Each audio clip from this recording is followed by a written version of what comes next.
नमस्कार, मैं हूं विकास टेकरे और स्वागत करता हूं आप सभी का द हिस्ट्री यूट्यूब चैनल में। आज के इस वीडियो में हम देखेंगे एमए फोर्थ सेमेस्टर के इस क्वेश्चन पेपर को, जो कि है 2023-24 का। और पर्यटन में ऐतिहासिक अनुप्रयोग, यानी कि अगर आपके एमए में टूरिज्म नाम का एक क्वेश्चन पेपर है तो आपको ज़रूर इस वीडियो को देखना चाहिए, ताकि आप पर्यटन से जुड़े संभावित प्रश्नों या फिर इसमें किस तरह का क्वेश्चन पैटर्न होता है ये समझ सके। तो आइए शुरुआत करते हैं। और पहले आप समझ लीजिए कि यहाँ पर 7 नंबर के 7 ऑब्जेक्टिव रहते हैं, 5 नंबर के 5 क्वेश्चन रहते हैं और 2 नंबर के 5 क्वेश्चन होते हैं। इस तरह से ये जो क्वेश्चन पेपर होता है ये पूरी तरह से 42 नंबर का क्वेश्चन पेपर होता है। अब ये अलग अलग यूनिवर्सिटी पर डिपेंड करता है कि उनके यहाँ पर कितने नंबर का क्वेश्चन पेपर होता है। हालांकि अगर आपके सिलेबस में पर्यटन पेपर है तो आपको ज़रूर ये देखना चाहिए। ये जो क्वेश्चन पेपर है ये छिंदवाड़ा की पीजी कॉलेज का है, जो कि राजा शंकर शाह यूनिवर्सिटी से संबंध रखता है। देखिए, यहाँ पर पहले हम ऑब्जेक्टिव टाइप क्वेश्चंस को देखते हैं सेक्शन ए में। और यहाँ पर पहला क्वेश्चन आता है कि अमृतसर की नींव किसने रखी थी। तो जो अमृतसर शहर है उसकी नींव रखने का काम किया था गुरु रामदास जी ने। रामदास जी का सम्मान बहुत ज़्यादा करते थे जो सम्राट अकबर थे, तो उन्होंने इन्हें एक ज़मीन प्रदान की थी और इन्होंने वहाँ पर एक अमृत सरोवर बनवाया था। और उसी अमृत सरोवर के आसपास बसे शहर को अमृतसर कहा गया। बाद में आगे जाकर इनके बाद में जो इनके शिष्य होते हैं और अगले गुरु होते हैं अर्जुन देव जी, वे यहाँ पर स्वर्ण मंदिर का निर्माण कराते हैं। हालांकि शुरुआत में उसमें सोने की परत नहीं होती है। जब उसे नादिर शाह और अहमद शाह अब्दाली अपने आक्रमण के दौरान लूटते हैं, तो बाद में आने वाले सिख राजा रणजीत सिंह 1803 में उसमें सोने की परत चढ़ाते हैं। और आपको ये जानकर हैरानी होगी कि अमृतसर के स्वर्ण मंदिर में 400 किलो से ज़्यादा सोने का इस्तेमाल किया गया था परत चढ़ाने के लिए। तो ये जो इसकी मात्रा है ये बहुत ही ज़्यादा है, और यही कारण है कि इस मंदिर को हम स्वर्ण मंदिर कहते हैं। इसके बाद में देखिए दूसरा ऑब्जेक्टिव आता है कि शासक ने 1234 ईस्वी में उज्जैन के महाकालेश्वर मंदिर को नष्ट कर दिया था। तो यहाँ पर सीधी सी बात है, अगर आपको दिल्ली सल्तनत के शासकों का टाइम पीरियड याद है तो आप इसका उत्तर सही कर पाएंगे। देखिए 1206 में जो कुतुबुद्दीन ऐबक रहता है वो गुलाम वंश की स्थापना करता है। 1210 में कुतुबुद्दीन ऐबक की पोलो खेलते समय लाहौर में मृत्यु हो जाती है। उसके बाद में उसका बेटा आराम शाह बैठता है जो गद्दी पर, जो कि बहुत ही नालायक किस्म का और बहुत ही कमज़ोर रहता है। तो उसके बाद में कुछ ही समय बाद में 1211 या 1212 के आसपास में यहाँ पर इल्तुतमिश, जो कि कुतुबुद्दीन ऐबक के दामाद भी होते हैं और उसके गुलाम भी होते हैं, तो यहाँ पर इल्तुतमिश गद्दी पर बैठता है और 1236 तक ये गद्दी पर बना रहता है।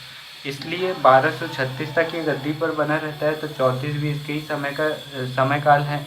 तो यहाँ पर जब ये मालवा पर आक्रमण करता है तो ये उज्जैन के महाकालेश्वर मंदिर को नष्ट कर देता है। फिर बाद में जाकर जो राणोजी सिंधिया होते हैं, सिंधिया वंश के जो राजा होते हैं, उनका एक सरदार होता है जिसका नाम रहता है रामचंद्र बाबा शेषाद्री। इनका नाम याद रखिएगा, रामचंद्र बाबा शेषाद्री। ये जाकर इस महाकालेश्वर मंदिर का जीर्णोद्धार करवाते हैं और इसको फिर से बनवाते हैं। और आज हम जिस महाकालेश्वर मंदिर को देख पाते हैं वह भी इन्हीं रामचंद्र बाबा शेषाद्री द्वारा बनवाया गया था। तो यहाँ पर इस तरह से ये इल्तुतमिश यहाँ पर विध्वंस करता है। और इल्तुतमिश चूँकि अपने शासक का गुलाम होता है और कुतुबुद्दीन भी गुलाम था, तो यहाँ पर इल्तुतमिश को गुलामों का गुलाम भी कहा जाता है और दिल्ली सल्तनत का वास्तविक संस्थापक भी इल्तुतमिश को कहा जाता है। तो यहाँ पर हम ना केवल ऑब्जेक्टिव के आंसर देख रहे हैं बल्कि उन्हें एनालिसिस भी कर रहे हैं और उनसे जुड़े और भी प्रश्न निकालने की कोशिश कर रहे हैं, ताकि आपकी अगले बार की परीक्षा में मदद हो सके। मध्य प्रदेश में कुंभ का मेला कहाँ आयोजित होता है, तो उज्जैन में आयोजित होता है। उज्जैन में महाकालेश्वर मंदिर क्षिप्रा नदी के तट पर कुंभ का मेला आयोजित होता है प्रत्येक 12 वर्ष में। जब बृहस्पति जो होता है वो सिंह राशि में आता है, तो उस पर्व पर यहाँ पर कुंभ का आयोजन किया जाता है प्रत्येक 12 वर्षों में। इसके बाद में देखिए दूध लोटावा विवाह किस जनजाति में प्रचलित है। तो इसका आंसर मैंने जो कि गूगल से सर्च मारा था, तो यहाँ पर जो छत्तीसगढ़ की जो ऑफिशियल वेबसाइट है उसके अनुसार दूध लोटावा विवाह गोंड जनजाति में होता है। और इसका मतलब होता है कि जो चचेरे ममेरे भाई बहनों के बीच में जो शादी होती है ना गोंड जनजाति में, उसे दूध लोटावा कहते हैं, दूध लोटावा मैरिज कहते हैं। ठीक है, अब इसके बाद में देखिए अगला ऑब्जेक्टिव आता है, भारत में राष्ट्रीय आदिवासी नृत्य महोत्सव पहली बार कब आयोजित किया गया था। तो 2019 से इसकी शुरुआत हुई, पहला 2019 में, दूसरा यहाँ पर 21 में हुआ और तीसरा 22 में हुआ। तो इस तरह से अभी तक इसके 3 हो चुके हैं, 4 हो चुके हैं क्योंकि 23 में भी 1 हो चुका है। तो इस तरह से पहला आदिवासी नृत्य महोत्सव 2019 में हुआ था। दिलवाड़ा की जैन मंदिर का संबंध किससे है। तो जैन धर्म से है। तो ये जैन मंदिर के प्रसिद्ध है और जैन धर्म के जो ईश्वर हैं उन्हें ये समर्पित है दिलवाड़ा की जैन मंदिर। इसके बाद में देखिए एशिया प्रशांत क्षेत्र में सबसे पुराना और सबसे बड़ा बहुउद्देशीय संग्रहालय। तो यहाँ पर ऑप्शन में क्या क्या है, पहला है कलकत्ता इंपीरियल संग्रहालय, दूसरा है नई दिल्ली संग्रहालय, तीसरा है सालारगंज म्यूजियम हैदराबाद, छत्रपति शिवाजी महाराज संग्रहालय मुंबई। तो यहाँ पर सीधी सी बात ये है कि सबसे पहले इस तरह के संग्रहालयों को बनाने की शुरुआत भारत में अंग्रेज करते हैं। और अंग्रेज़ों का सबसे पहले और सबसे व्यापक प्रभाव भारत में कहाँ होता है, तो वो होता है कोलकाता में, क्योंकि यहाँ पर से बंगाल की खाड़ी के जरिए व्यापार करते हैं और बंगाल बहुत समृद्ध प्रांत होता है और सबसे पहले प्लासी के युद्ध के जरिए बंगाल को ही जीतते हैं। तो यहाँ पर कलकत्ता उनकी पहली राजधानी बन जाती है। तो कलकत्ता में ही इम्पीरियल संग्रहालय स्थापित किया जाता है।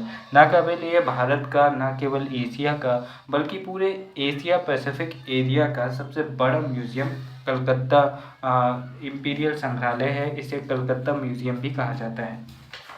अब इसके बाद में देखिए दोस्तों 2 नंबर के क्वेश्चन यहाँ पर आते हैं, शॉर्ट आंसर टाइप क्वेश्चन। तो पहला यहाँ पर जो क्वेश्चन आ जाता है कि right a brief notes on the tourism importance of Amritsar. यहाँ पर अमृतसर के पर्यटन महत्व पर आपको एक टिप्पणी लिखना है। उसके बाद में है describe the historical significance of Udaipur. तो उदयपुर का जो ऐतिहासिक महत्व है उसके बारे में आपको लिखना है। इसके बाद में अगला क्वेश्चन है, तो यहाँ पर briefly describe the tourism spot of Jabalpur. Jabalpur के पर्यटन स्थलों पर संक्षिप्त वर्णन करना है यहाँ पर। फिर है what is the nature of tourism in Gwalior. Gwalior में पर्यटन की प्रकृति बताइए। तो कुल मिलाकर ये अलग अलग शहरों के पर्यटन और उनके इतिहास के बारे में पूछ रहा है और इनसे जुड़े प्रश्न मैं MA 4th सेमेस्टर की प्लेलिस्ट में बना चुका हूँ और डाल चुका हूँ। अगर आप चाहें तो MA 4th सेमेस्टर की प्लेलिस्ट में जाएँ इसी चैनल में और आपको बहुत सारे वीडियो देखने को मिल जाएंगे। उसके बाद में देखिएगा through light in brief on the marble art of Rajasthan. तो राजस्थान में जो संगमरमर है या फिर जो मकराना मार्बल हम जिसे कहते हैं, जैसे ताजमहल बना और बहुत सारी इमारतों का निर्माण हुआ जिसकी सफ़ेदी कभी उतरती नहीं है और बहुत ज़्यादा प्रसिद्ध है, इसके बारे में आपको लिखना है। फिर भैरवगढ़ प्रिंट जो कि एक बहुत प्रसिद्ध प्रिंट है, जैसे कि हम बाग प्रिंट देखते हैं, हम चंदेरी की साड़ियाँ देखते हैं, हम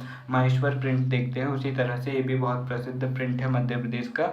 साड़ी बनाने की कला या फिर कपड़ों की जो रंगाई या फिर उनकी बुनाई होती है, उस तरह की जो प्रिंट होते हैं, तो उन्हीं में से एक भैरवगढ़ प्रिंट है जिसके बारे में आपको डिस्क्राइब करना है। इसके बाद में देखिए पर्यटन में सांची के महत्व पर संक्षिप्त टिप्पणी लिखिए। तो संक्षिप्त में आपको लेख लिखना है सांची पर, फिर आपको ओणम पर प्रकाश डालना है। तो जो केरल में नव वर्ष की शुरुआत होती है, केरल की संस्कृति में नए वर्ष की शुरुआत होती है, तो यहाँ पर ओणम त्यौहार मनाया जाता है और जो पेरियार नदी है उसके तट पर इस त्यौहार को मनाया जाता है। संग्रहालय और पर्यटन पर संक्षिप्त लेख लिखना है। इसके बाद में अगला प्रश्न आता है, पर्यटन गाइड से आपके समझते हैं जो टूरिस्ट गाइड होता है इसके बारे में। और इसके बाद में आ जाते हैं लॉन्ग आंसर टाइप क्वेश्चन और इसमें पहला आता है describe the main features of Delhi from the point of view of historical tourism. यानी कि जो ऐतिहासिक पर्यटन के दृष्टिकोण से आपको दिल्ली की प्रमुख विशेषताएं आपको बताना है। उसके बाद में उदयपुर राजस्थान के बारे में भी आपको कुछ इस तरह से लिखना है। फिर आपको उज्जैन का सांस्कृतिक महत्व बताना है। फिर उसके बाद में आपको इंदौर की ऐतिहासिक विशेषताओं का वर्णन करना है। भगोरिया हाट भील जनजाति की सामाजिक और सांस्कृतिक जीवन की पहचान, यानी कि इसके बारे में आपको लिखना है। तो जो भील जनजाति की सामाजिक और सांस्कृतिक पहचान है उसके बारे में आपको लिखना है। फिर अगला क्वेश्चन आता है, लोक कला एवं संस्कृति का पर्यटन के विकास में महत्वपूर्ण योगदान है, स्पष्ट कीजिए। अगला क्वेश्चन है, डिस्क्राइब द मेजर हिंदू प्लिजिमेज, यानी कि कुल मिलाकर आपको कुछ नहीं है यहाँ पर, आपको जो प्रमुख उत्तर भारत के मंदिर हैं, जैसे हम राम मंदिर देख लेते हैं, हम काशी विश्वनाथ मंदिर देख लेते हैं, हम सोमनाथ मंदिर देख लेते हैं, और अमरनाथ है, वैष्णो देवी है, इस तरह के जितने भी उत्तर भारत के प्रमुख मंदिर हैं उनके बारे में आपको लिखना है। बुद्ध पूर्णिमा उत्सव पर एक निबंध आपको लिखना है। इसके बाद में अगला क्वेश्चन आता है कि भारत के किन्हीं 2 ख्याति प्राप्त प्रमुख संग्रहालयों पर प्रकाश डालिए और उनका महत्व समझाइए। तो इंडिया के जो 12-13 प्रमुख संग्रहालय हैं, या फिर आपकी नज़र में जो बेहतर संग्रहालय जिस पर आप थोड़ा लंबा लिख सकते हैं, उसके बारे में आपको लिखना है। फिर आपको पर्यटन निर्देशांक कितने प्रकार के होते हैं, उनके क्या कार्य हैं होते हैं, समझाइए।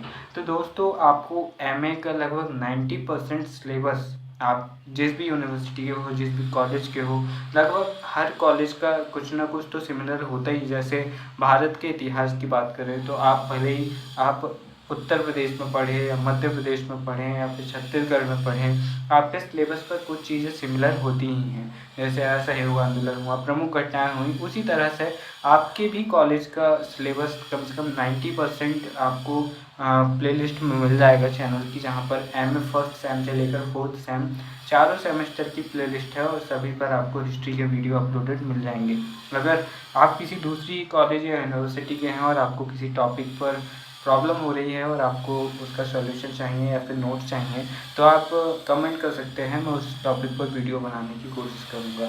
दोस्तों, वीडियो के अंत में बस इतना ही कहना चाहूँगा कि कभी कभी हम हार जाते हैं और हारने के बाद में ये लगता है कि ये ज़िंदगी की सबसे बड़ी हार है और इसके बाद में ज़िंदगी ख़त्म हो गई है। तो ऐसा नहीं है, जो कुछ भी होता है हमारे भले के लिए होता है, इस बात को हमें मान लेना चाहिए।